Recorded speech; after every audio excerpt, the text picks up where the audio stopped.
À peine rentré de sa visite officielle à Dakar, le Premier ministre Anatole Koliné-Makosso n'a pas tardé à reprendre le chemin du terrain. À la tête d'une délégation composée de plusieurs ministres, du préfet de Brazzaville et des autorités municipales, il s'est d'abord rendu à Poto-Poto où un immeuble a été démoli de manière coercitive pour cause de non-conformité aux normes de construction, exposant ainsi les riverains à un péril certain.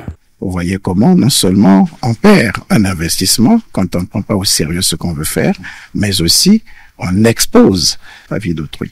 Ce qui se passe parfois, c'est gens qui se mettent à construire sans autorisation de construire. Mais nous pensons que les personnes qui s'engagent dans ce genre d'ouvrage à risque devraient répondre de leurs actes. Dans la continuité de cette descente, le chef du gouvernement s'est rendu auprès des familles récemment frappées par des pluies torrentielles. Le drame est lourd, 7 morts, plusieurs blessés et des sans-abri.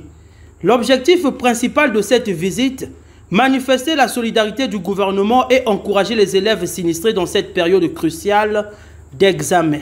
Les premières pensées du gouvernement vont à l'endroit des familles éplorées, celles qui ont connu la mort des personnes chères à la suite de ces pluies qui ont enseveli biens et personnes dans les maisons, avec ces amas de sable qui se sont déversés sur les toitures et envahi les chambres à coucher de tous nos compatriotes, au point d'emporter des vies humaines.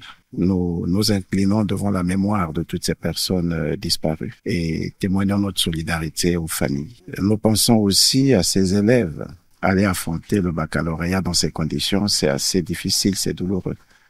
Je voudrais que ces enfants reçoivent l'expression de la compassion, de la solidarité du gouvernement.